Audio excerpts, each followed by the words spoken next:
Professional football in America is a special game, a unique game. Played nowhere else on earth, it is a rare game. The men who play it make it so.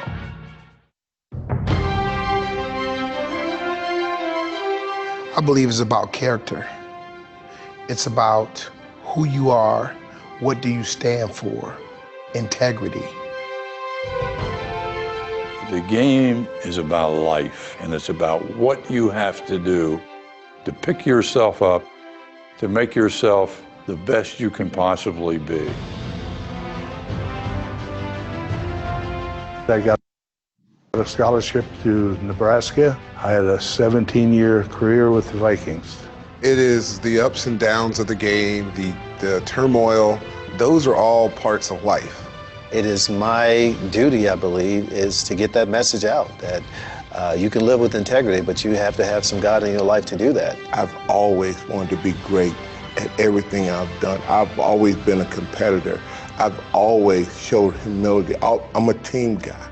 The values that it teaches you is A, diligence, B, perseverance. There are many more downs than there are ups.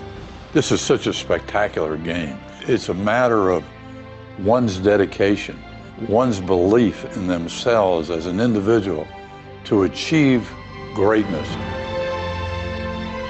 The game of football has taught me faith, it's taught me commitment, and it's taught me to have a tremendous resolve. And whatever I plan to do, I'm going to get it done.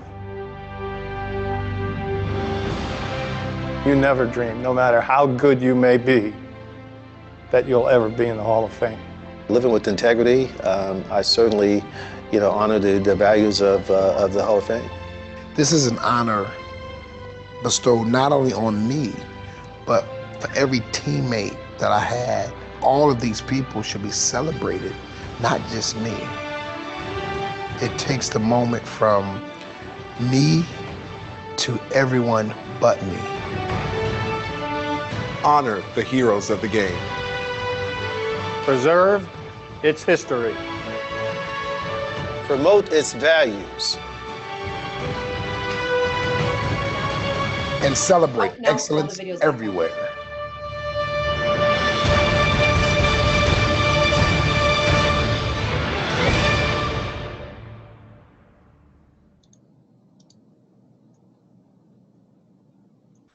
It could be argued that without Floyd Little, there would be no Denver Broncos. In 1967, Little became the first #1 pick to ever sign with Denver, and his success and popularity sparked interest in the team and prevented the relocation of the franchise. From 1968 to 1973, nobody in pro football rushed for more yards or had more yards from scrimmage than Floyd Little. He made the Pro Bowl 5 times in his 9-year career, and when he retired, he was the 7th leading rusher in NFL history.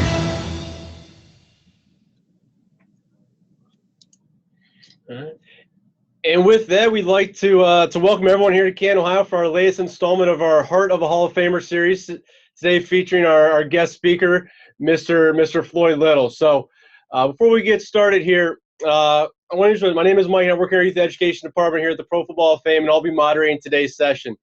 The mission of the Pro Football Hall of Fame, as we saw there in the video, is to, one, honor the heroes of the game, to preserve its history, to promote its values, and to celebrate excellence everywhere. Those values that we promote and we'll be talking about a little bit today are those of commitment, integrity, courage, respect, and excellence. And I know I'm excited, hopefully you are too, to hear how those values help shape Mr. Little's career both on the football field and off of the field as well. Before I turn it over to him for his opening remarks, I do need to thank a couple people. First of all, we need to thank our folks at Extreme Networks for all they do for us here at the Hall of Fame and for schools across the country. We need to thank our teachers and administrators, especially Miss Amy Spath there at our host school for all she's done to organize this program, and to all of our teachers for opening your classrooms and embracing the ideal that this message is important to our youth. And that brings me to my last thank you. It's to all of our students. I mean, without you guys, there is no program today. You guys get to ask the questions, and I'm excited to see where you're going to drive this program and what questions you're going to ask of Mr. Little. I said, before I turn it over to him for his opening remarks, I want to share a quote that he used to end his enshrinement speech when he was enshrined in the Hall of Fame in 2010 here in Canton, Ohio. I'm going to read it from the paper so I make sure I get it right. And I quote, "Because of those that encouraged me in those early years, I am here today. So I want to encourage you, every student, every athlete, every person who will hear my voice, don't listen to the naysayer. I had plenty of those. Don't listen to those that will judge you for your rough edges. Don't focus on your weakness so you won't become a victim.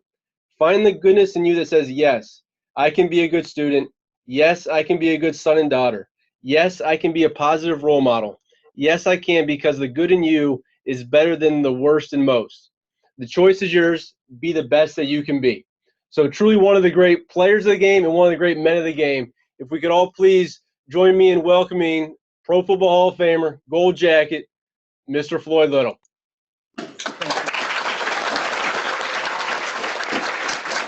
didn't expect all of that. It's just, for me, to have this opportunity to stand before all you future leaders of our communities and our countries, the future doctors of the world, to have a chance just to have a chance for you to ask me some things, that, what I did and how I got to where I am today.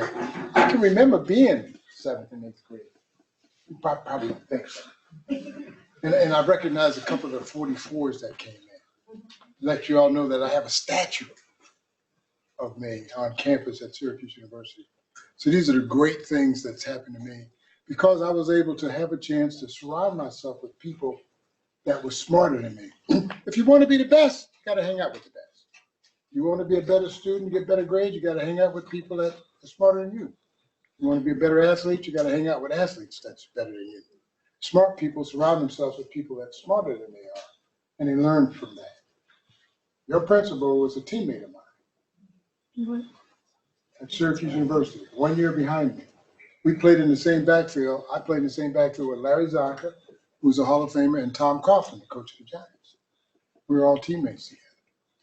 One of the things that I found that really works well is integrity. I mean, you want to look at a role model of people that you want to be like.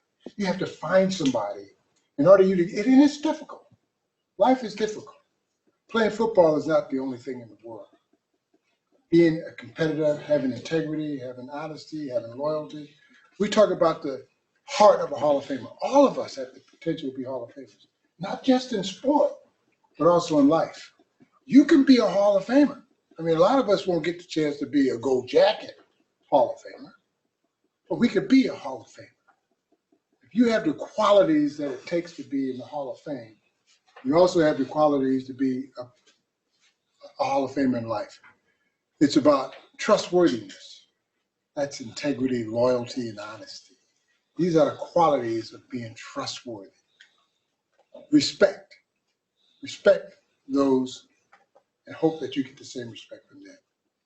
You have commitment. You have integrity. You have honesty. You have loyalty. You have responsibility is one of them. You have fairness. Treat people the way you want to be treated. Caring. Give everybody the opportunity to know you and to love you like I love all of you. You may say, well, you don't even know me. It's not about knowing you. It's about understanding who you are and what you have to do to reach that next level. All of us at the Pro Football Hall of Fame enjoy having an opportunity to come before a group of people like you to have a chance to ask us questions about how did you get to where you are? What did you have to do differently than I'm doing today? What do you have to do? Do you know what you have to do to be a Hall of Famer? I do, and I really want you to ask me, what did I have to do to get here? It wasn't easy. I wasn't the sharpest knife in the drawer. I didn't, I was able to get through by hard work, commitment, sacrifice, and dedication. So there's 6 basic ingredients that we all have. These are all the intangible things that we have. You have 6 intangibles that don't cost you a dime. They are drive, determination, dedication, desire, commitment, and sacrifice. Well, that's actually 7. These are the intangibles that you carry with you every day. Drive, determination, dedication, desire, commitment, and sacrifice. It is only 6. But these are intangibles that all of us have. But you really don't need to drive determination, dedication, and desire if you have commitment and sacrifice. You're willing to make a commitment to be the best possible student you can be. And you're willing to learn everything you need to learn to be the best you can be. There's a poem that I used to cite before any event that I was ready to participate in. This poem, Jim, I used to recite. You probably didn't hear me in the locker room. But I used to always remember it was by a poem by C.W. Longnecker.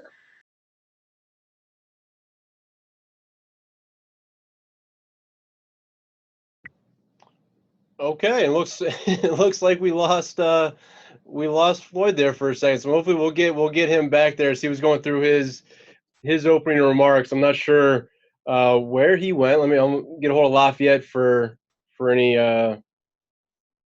troubleshooting.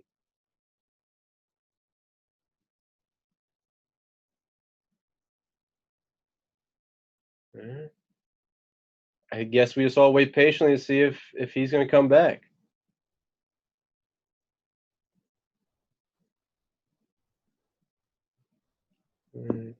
But you know what I'm saying? I mean, a lot of people don't realize that they have the opportunity and the potential and the ability to be great.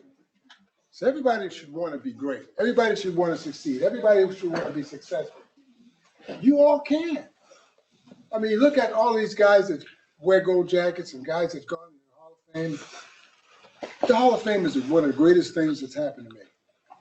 But I'm also a Hall of Famer in life because I respect and have admiration and have trustworthiness about the people that I come in contact with and the people that I'm able to influence in my life. Find somebody. I encourage you to find somebody that you want to be your role model, that you want to look up to. They will have all of the qualities of a person who's great. If you say, I want to be like that person, you're saying it because they have the qualities, they have the integrity, they have the trustworthiness, they have the respect, they have the commitment. That's why you're attracted to them. That's why you want to be like them. And if you maintain that focus all through your life as you grow and get better, then you will become a Hall of Famer. And that's what the whole purpose of life is, to be one that is trustworthy, one who is dedicated, one who is committed, one who is a Hall of Famer. With that, I'll just leave it to whatever questions that they have for me. Perfect, Mr. Before we get into our question, I just want to say for all the schools there too, we saw we had a couple come in there a little late. I know a lot of you are coming on your Polycom or Tamberg, whatever H323 system you have. If you're getting kind of a Brady Bunch screen, do a #11 on your remote, and that should switch it to the full screen. So you can get our guest speaker there on the full screen. Secondly, for your information too, Mr. Little, we have at least 100 students that are watching the program that are not actually interacting today. And for those students, please use the chat function of the software or the hashtag HOFvalues on Twitter to submit questions that we can integrate in the program as we see fit. So I just wanted to do that, and also to let everyone know that Floyd is actually at Lafayette Junior High School there in Upper New York. So we thank them for hosting him today. So with that, we'll go back to that live audience in front of you, sir, for our first question of the day. Somebody have a question here? Got one right here. Hi. You talked about desire. What was your desire in life to succeed? The question is, I talk about desire. What was my desire in life to succeed? Well, it was challenging for me because I was a little guy, and I was told that I wouldn't amount to too much, that I wasn't big enough to play sports. I wasn't strong enough to play football. I wasn't fast enough. And today I'm in 8 Halls of Fame because I didn't listen to that. So my desire was to not listen to those who didn't think that I had the ability or the skill levels to reach the highest level possible. And I just went with my own faith and my own strength and my own resolve that I can. And with that poem again that I talked about, if you think you can, you can. If you think you did not, you don't. If you would like to win, but you think you can't, it's almost a cinch that you won't. Victory doesn't always go to the bigger, stronger, or faster person. For sooner or later, the person who wins is the one who thinks he can. I thought I can win. I stepped up to the plate. It's just like life is like a baseball game. I mean, a lot of people like to stay home and watch it on TV. Some people like to go to the game and watch from the stands and root and complain and call out different things. Some people like to get up to the plate to have a chance to hit the ball, but they don't. They want to get on first base to expect somebody else to bring them home. With me, I want to get to the plate and I want to hit a home run and not rely on anybody to bring me home, bring myself home.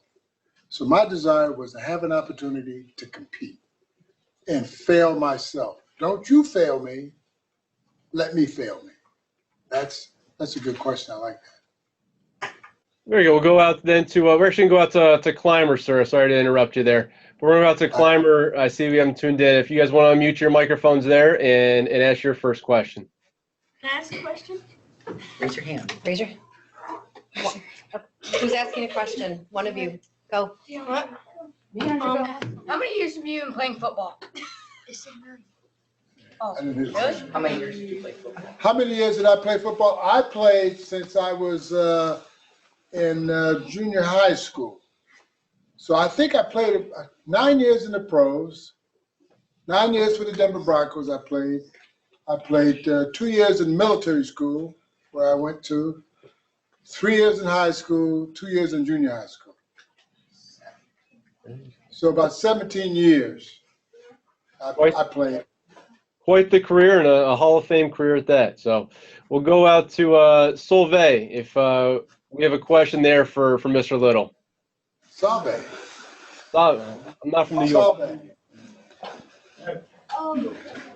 What inspired you? What inspired me? Well, if you're out of Solveig, you have my center, Pat Killorn, who was out of Solveig. And we had a coach, Rocco Pirro was a great coach for us out of Solveig.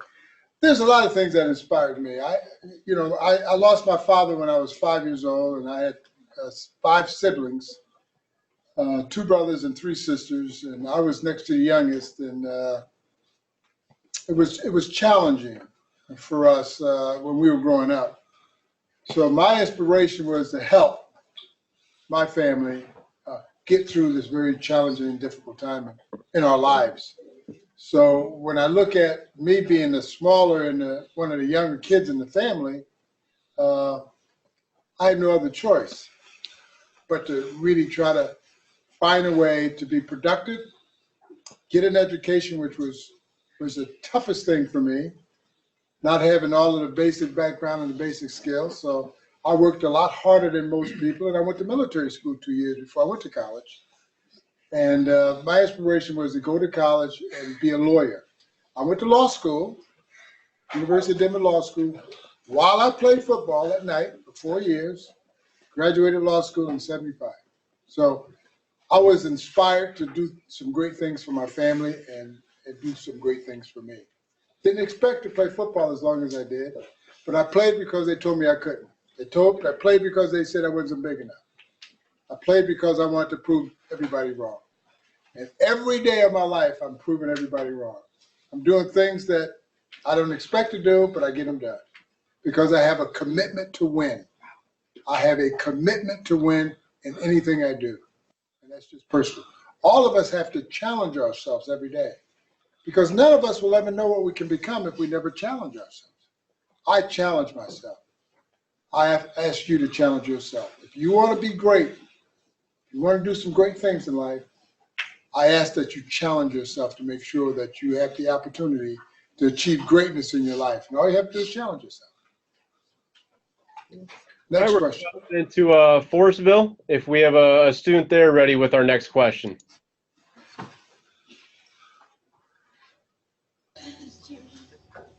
The front row, please go ahead. Did you ever want to be anything else besides a football player? Well, did I want to be anything else besides a football player? I didn't want to be a football player. They told me I couldn't. So I just want to prove everybody wrong. But my goal was to be an attorney. I wanted to be a lawyer.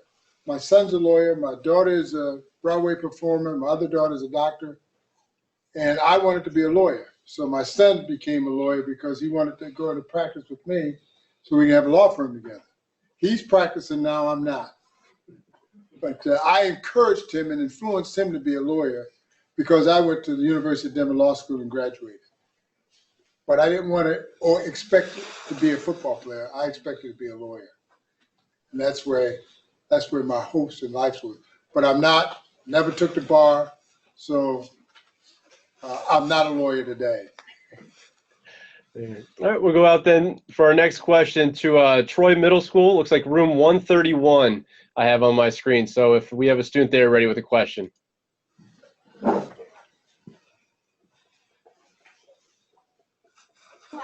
right, go ahead. Go ahead, honey. You know Peyton Manning? Yeah, do I know Peyton Manning? I know Peyton Manning very well. I played against his dad, Archie, and I know his brother Eli, who is the quarterback for a teammate of mine, Tom Coughlin, who was the coach of the Giants up until last year. Peyton is an outstanding man. He's very quiet and very, very private man, other than his commercials with Papa John and Nationwide. Peyton is a very enjoyable guy. I like Peyton. He's a lot bigger than you would think he is when he stands next to A.J. Watt. He's bigger than the defensive end, or at least he's taller than A.J. But Peyton is a very quality individual whom I really, really enjoyed the opportunity to know him and to be in his company. He's a funny guy. He's got a great sense of humor. But I'm so proud that he was able to win the Super Bowl. So now he can retire. And he's not saying he's going to retire, but I'm hoping he will. And because you can't get any better than winning the Super Bowl. So, but yes, I know Peyton Manning, and he's a very good friend.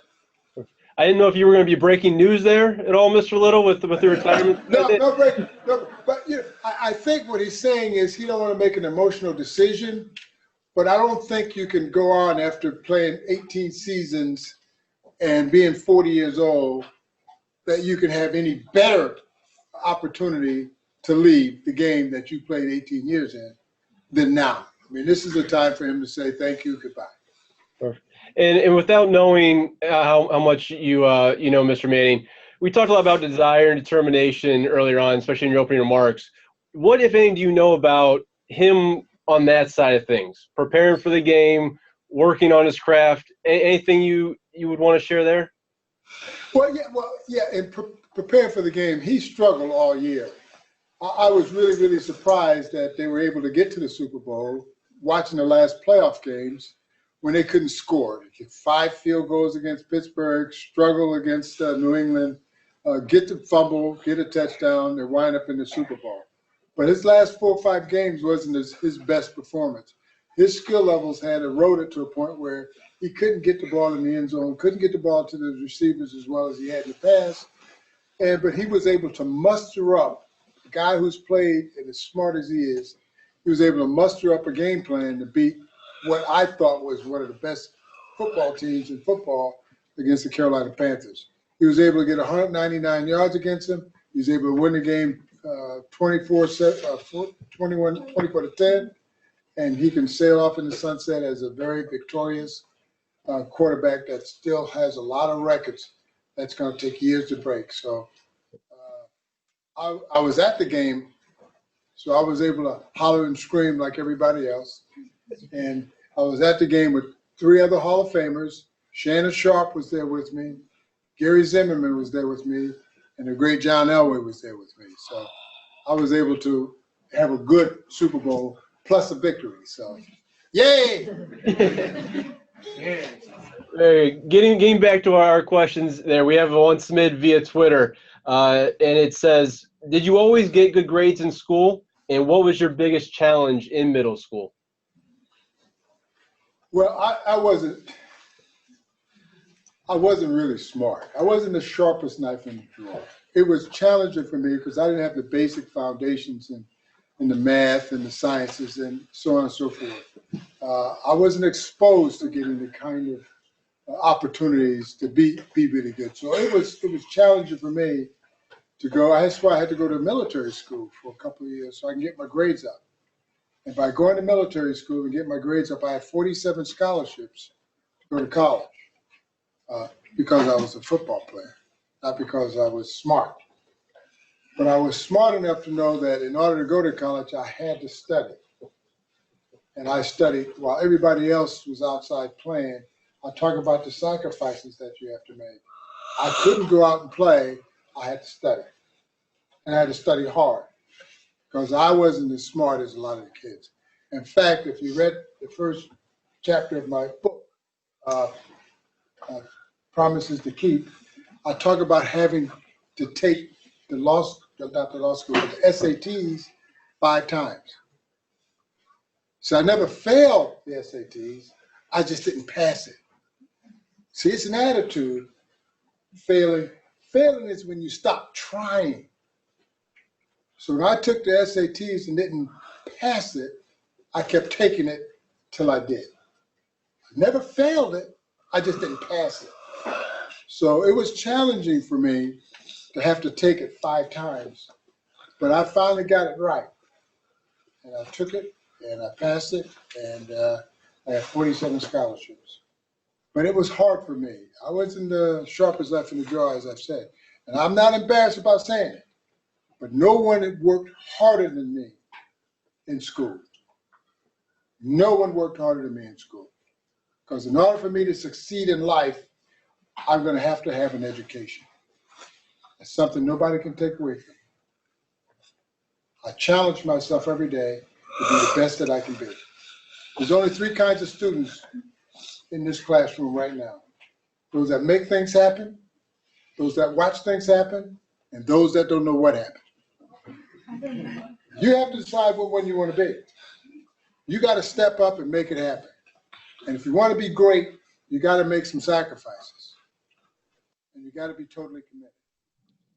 If you are committed and you're willing to make a sacrifice, you can be whatever you want to be. You can reach the highest level of success possible. But you have to be willing to make a sacrifice and a commitment.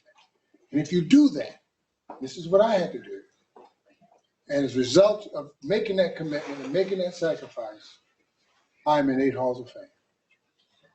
Because of not the athletic ability, because of the commitment and the sacrifices that I made. That's why I'm in 8 halls of fame. Good question.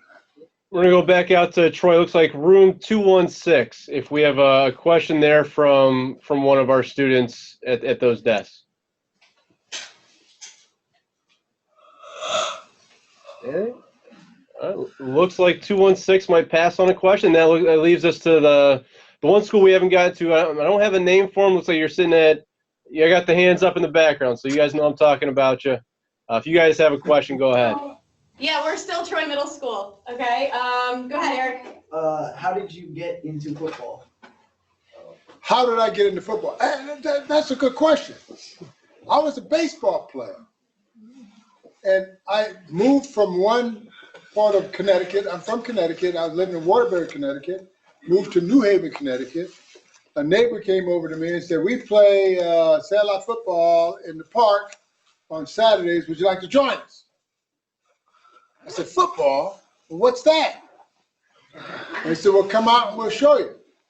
So I went out as a football player, and I was on the line, but I was too fast for the running backs to keep up with me. So it made me a receiver, somebody who can catch a ball, but I was too fast for the ball to get to me. So they said, well, we're going to have to make you a running back. So I became a running back in a sandlot football team, and nobody can catch me. So the local coaches was watching us play sandlot, and they said, well, who is that kid? And I hope you're living on this side of town because I want you to go to our school. And I was living on that side of town, and I went to their school, and I became an All-American in the high school. And from there, it went on to military school and was drafted I came to Syracuse on the scholarship that Ernie Davis, the first Heisman Trophy winner from Syracuse. And I came here because he was recruited by Jim Brown. He recruited me. I recruited people like Tom Coughlin and Larry Zonka, and that whole list of guys that came. But I enjoyed it. I played football because I enjoyed it. It was an opportunity for me to express myself. And I wind up in the Hall of Fame. Yay! So, any other questions? There you go. We'll go back to that live audience in front of you, Mr. Little, if we have another question from those folks.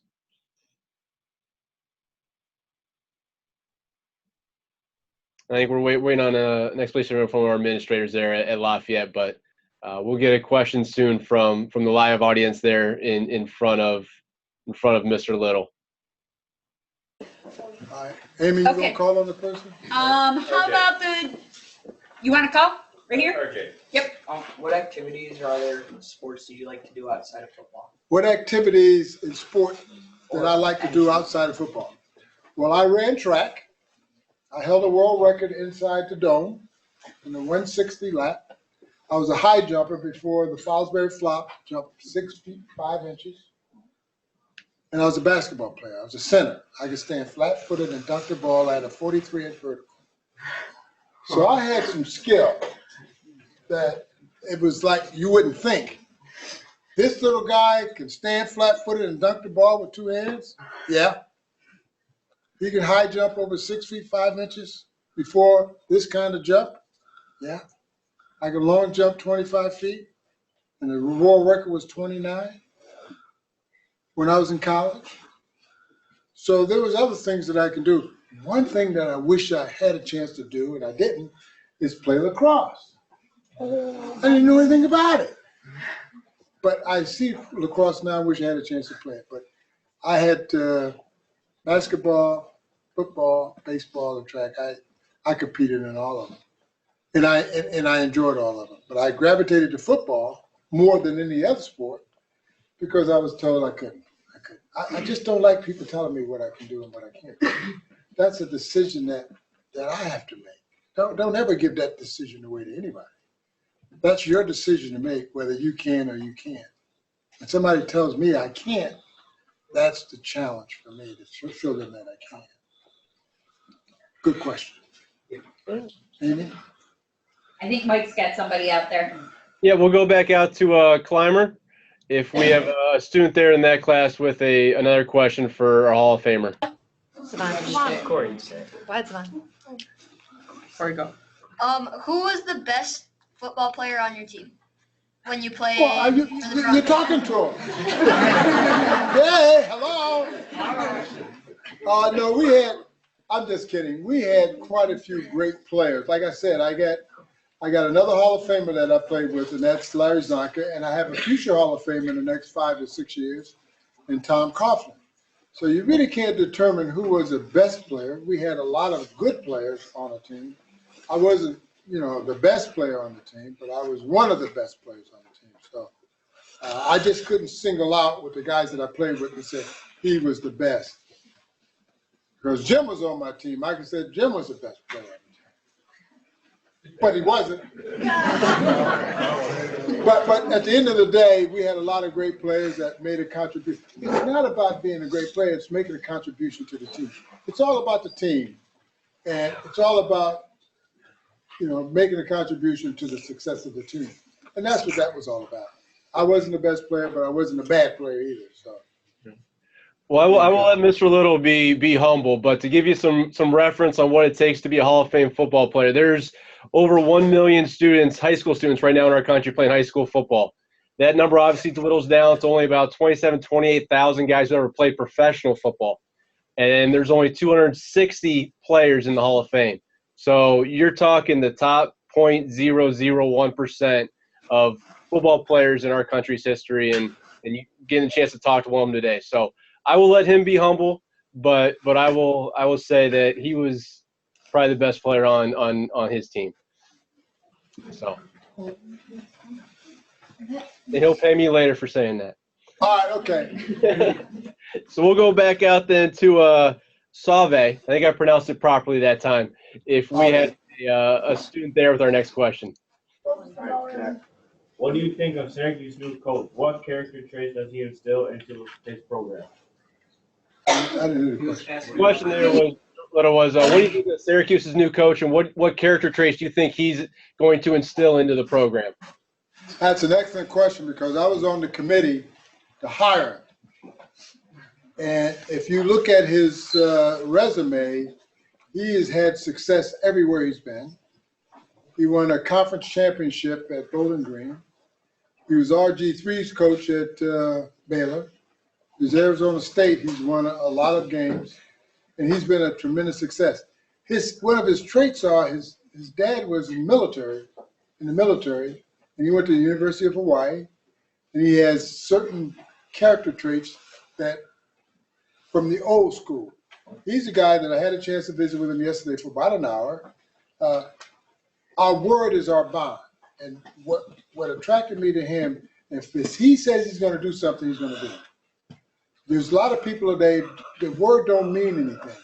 I grew up where your word was everything. If you told your teacher you'll have that assignment done, you'd have it done. That was your word. You don't own anything more valuable than your word. Today you'll have people say, I'll do this and I'll do that, and they won't. This coach that we have, his value system, his character traits, says that he will do exactly what he says he's going to do. And I believe that. And that's one of the things why my vote was to have him here, because he has those traits and he has that background and he has that commitment to win, and he's going to have a tremendous amount of success at Syracuse. He's going to change the whole dynamics of this program, and he is going to be a winner. You're going to have some guy, and he says it himself, the fourth game of his second year, it's going to be lights out. He's going to run 90 plays a game. You won't be able to, he's going to be so fast about what he does and how he does it, and it's going to be exciting to watch. You're going to be hollering and screaming the whole time you're watching the game. I believe that. I've watched that. I've witnessed that. So one of the traits that he has that I really enjoy is his trustworthiness, his integrity is one of the traits, his fairness, his caring, and even his citizenship. He believes in his schools and he believes in his community, and he respects authority. These are all the character traits that I adopt, and Coach Babers would be the same kind of coach that I would be, because he believes in truthfulness, honesty, and integrity. So one of the traits that you can all learn from him is, if you say you're going to do something, do it. If you say you're going to show up, show up. If you say you're going to have the paper done, do it. Make the sacrifice. Be committed to be the best that you can be. All the time. It's a habit. Good question. Next. We'll go back out to Forestville if we have another student there ready with our next question.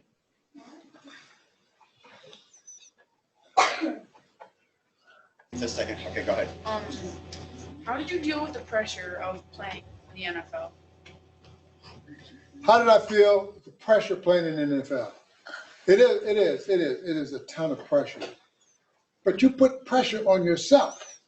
The pressure that occurs, you bring it on. Nobody else puts any pressure on you. You put it on yourself. If you're prepared to go out and play every play as if it's your last play, two things you'll never say. And here's two things you should never say.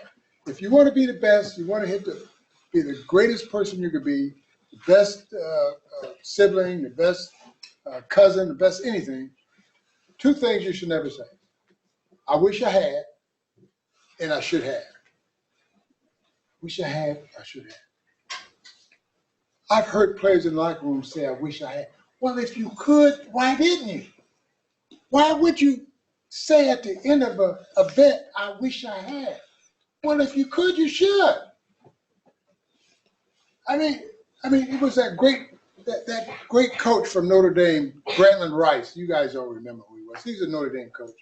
But he said, when that one great mark comes to score against your name, it will count not who won or lost, but how the game was played. And if you go about everything you do as if it's the last time you do it, and you're doing it the best that you can do it, you will never say, I wish I had or I should have. Because you've done all you can do. And there's nothing else you can do. And this is what life's about.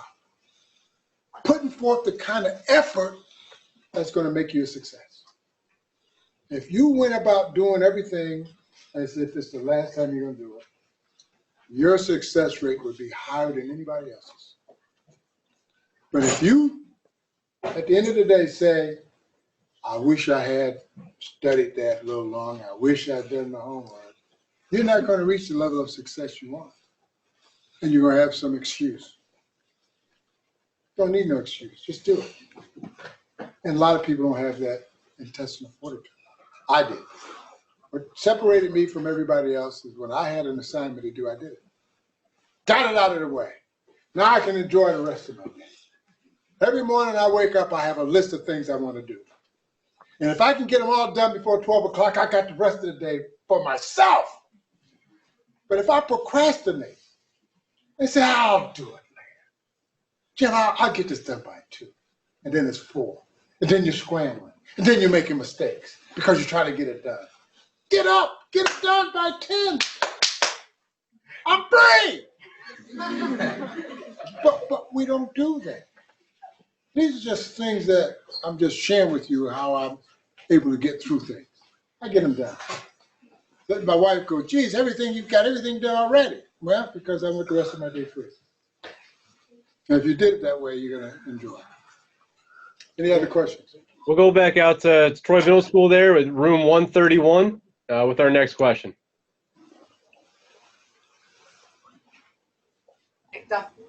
So, which team was the most challenging team you played against?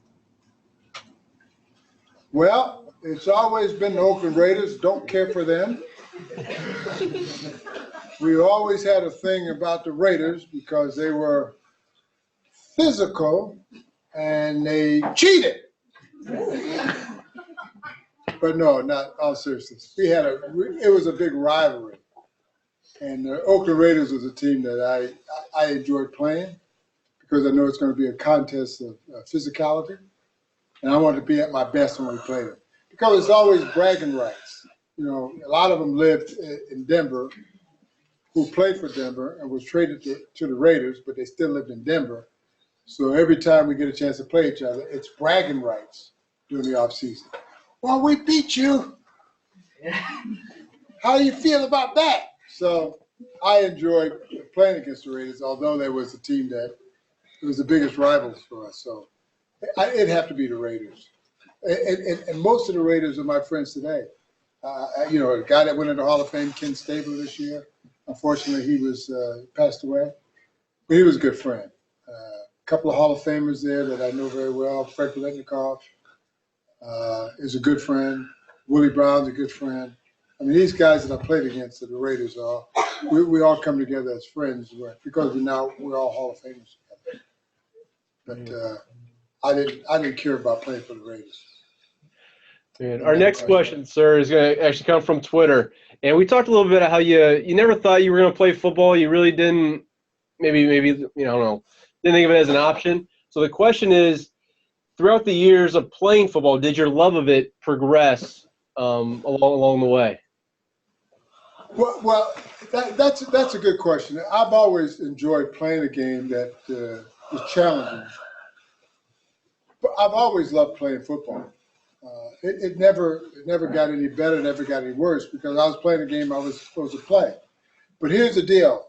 In the history of the National Football League, I was the first-round draft choice, the 6th player picked in the draft. I was the captain of the Denver Broncos from the rookie year until I retired. That's only happened one other time in the history of the game, and it was RG3. He's the second captain as a rookie for the Washington Redskins. I was the first rookie captain in the National Football League. And so it wasn't about the love for the game. I think it was because my name was easy to spell when it was writing down. I wasn't going to put Shayansky because I couldn't spell it. But Little was easy to spell, so they voted me the captain for every year I played in the National Football League, I was the captain. So I loved the game because I wasn't supposed to be playing the game, and I was the captain of a team for every year I played. And when I retired, we were playing against a team, Philadelphia Eagles, who was a 14-point favorite. And I remember standing before the team, telling them that I've been a part of this game for over 20 years. This is my last game. I want to be a winner. Will you guys help me win my last game? And they went out there, and we beat Philadelphia Eagles by 14 points. I think this is pretty much the same thing that Manning said to his team when he addressed them the day before the game. I think Peyton Manning said that this was my last game and I want to win it. And that's why they played the way they played, because they had the emotions of the game. And it takes emotion. And I think they raised their levels to where they were able to play a game. One of the best games I've seen. I've been in 25 Super Bowls. And this was my favorite, not because we won, because they did it for a guy that I have a lot of respect for. And they stepped up and they played hard, and they won the Super Bowl for Peyton Manning. And that's why the game is what it is, and that's why I love it so much. So I've always loved the game and enjoy the game. Yeah. We'll go back out to our other Troy Middle School class there with the long table there. If you guys have another question. Guy, what was your best 40-yard dash? What was your best 40-yard dash, sir? My best 40-yard dash? Why, you want to race? I ran a 4.4, 4.3, so somewhere like a 4.35. I was pretty fast. I held a world record inside 160 when I was at Syracuse, inside the Manley Fieldhouse. We used to run track in that facility, and they had a one lap around the track, and I broke Frank Butt's world record, where I broke the 100-meter record. I broke his record in the indoor 160, and I was a 4.3, 4.4, 40-yard dash guy. I ran a 100-yard dash back in the days. It's 100 meters now. I ran a 100-yard dash in 9.6, 9.7. So I was pretty fast. If I got in front of you, the chances of catching me wasn't very good. So, but yeah, I was a 4.3, 4.4, 40 guy. Very good.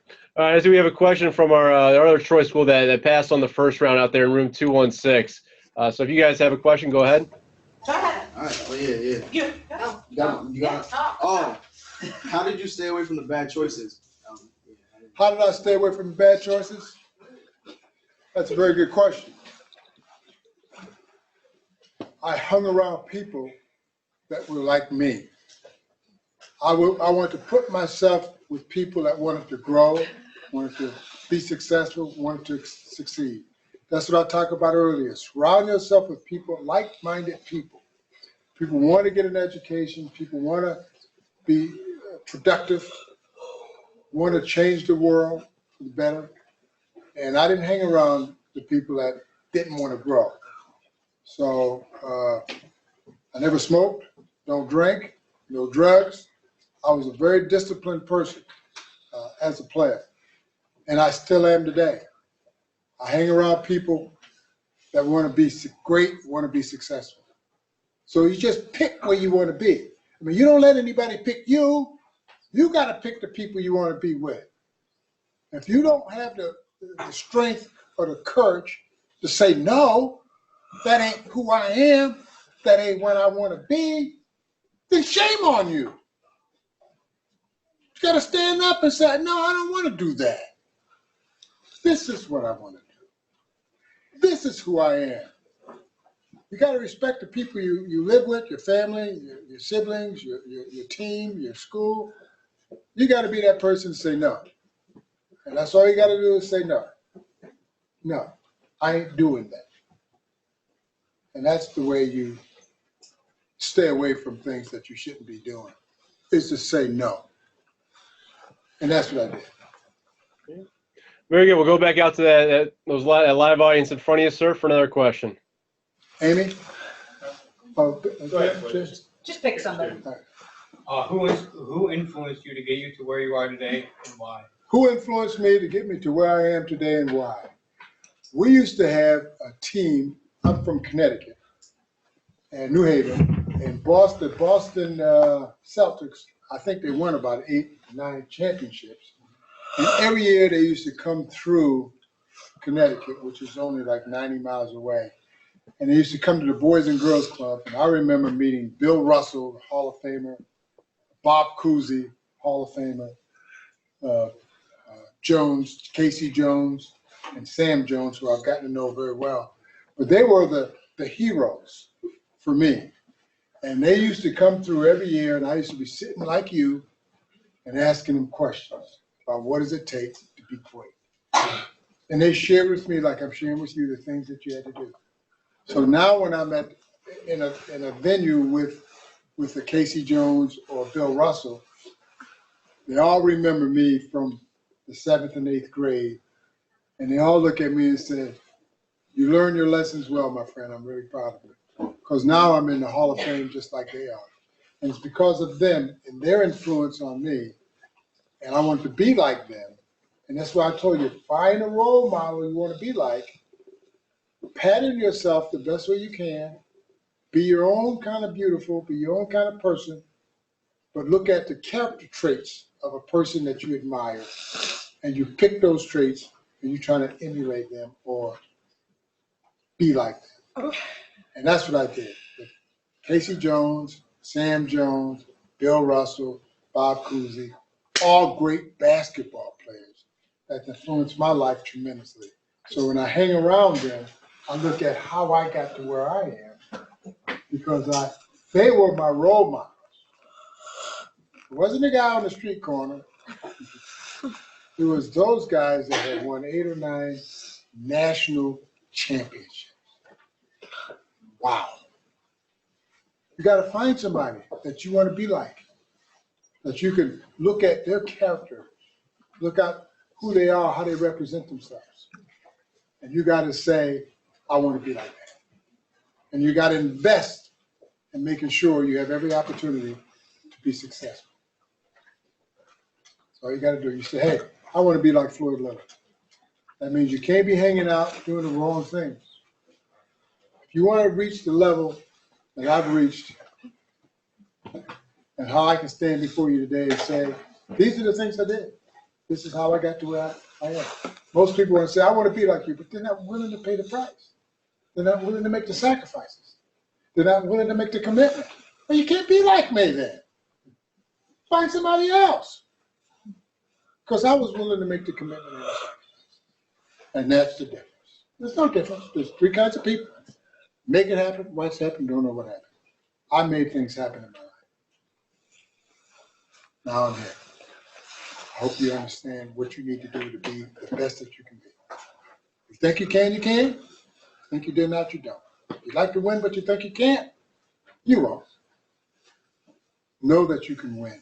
Know that you can succeed. Know that you can be the best that you can be by challenging yourself every day, because you never know. If I never played baseball, if I never challenged myself, I never played baseball, basketball, football. I would have never done that. But I challenged myself. Here I am today. Next. Mr. Little, we have a couple minutes left, but at least in my eyes, no Heart of Hall of Fame with you would be complete without sharing a story about a teacher named Robert that you had in your lifetime that went back to some trouble you got into in school. I'm not sure if you're remembering the story I'm referencing. Yeah, I was, I think I was in 7th grade. My whole life changed when I did something that I had no business doing. My strength became my weakness because I got into a fight. I was trying to get a drink of water in a new school and didn't know the rules. And when I went across the hallway to use the fountain, one of the seniors, 9th graders, grabbed me and bumped me and beat me up and shook me up. And I got up and I hit him. And I got kicked out of school. And all I can think about is my mom's going to kill me. Because my dad died when I was 5. But what happened while I was sitting on the curb crying, trying to figure out what I had to do to get back in school, I had a vision of my late father that came to me and said, Floyd, I've chosen you to take my place, to do what I couldn't do, be there for the family. And I got up off that curb and I went into principal's office, apologized to any and everybody that I offended, and cried and refused to leave the principal's office. And he kept saying, no, you're done. You're out of here. And I'm saying, no, not without a fight. Not that kind of fight. But I'm not going. And I had one of my teachers, Robert Schreck, came to my aid. He was an English teacher. And he said he would watch over me and help me. At the end of my 9th grade year, I was in 7th, I went on to 9th grade, I was the president of the class. My life had completely changed, and I became a model citizen because I had another chance. And I became the president of my class. And here I am today. If it wasn't for one of my teachers, Robert Schreck, who I love dearly, who put his arms around me and said, we're going to help you get through this. And he helped me. And I ran for president. And I had more votes in the box than there were students. And I don't know how that happened, but everybody voted for me twice. And I became the president of my 9th grade. So if it wasn't for that, like, I would not be here today. So yeah, I had help. I had somebody that believed in me. And if you're really sincere about wanting to be somebody special, you find somebody special on the faculty or your counselor or somebody to tell them that you want to be special. And you ask for help. Because nobody don't know you need help if you don't ask for it. So ask for help if you need it. You have so many people that are willing to help you, but you have no idea. Just ask. Ask me.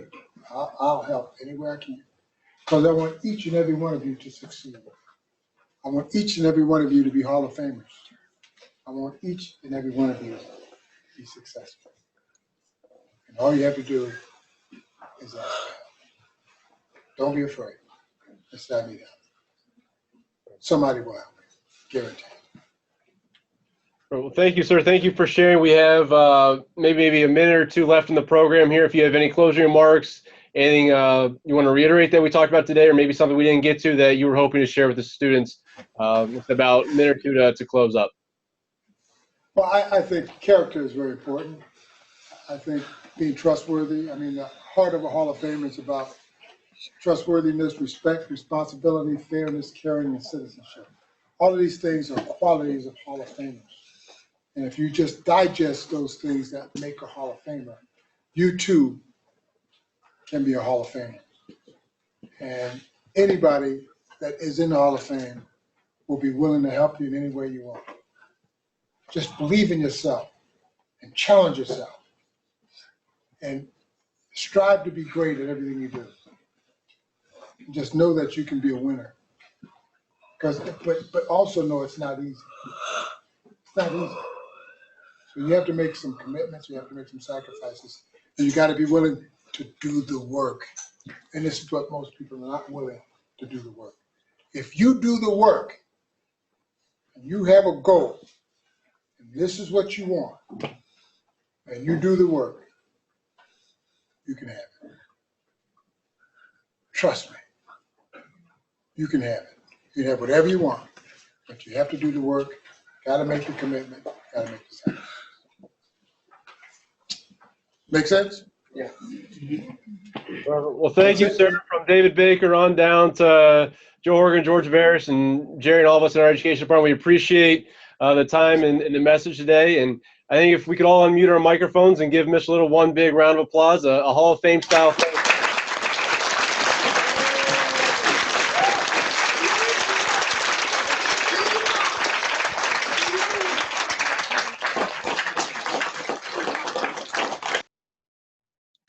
All right. And that will conclude our program for the day. So thank you all for tuning in. And Mr. Little, thank you again once again. And we'll see you in Canton here shortly. Thanks, Mike. Goodbye. Goodbye.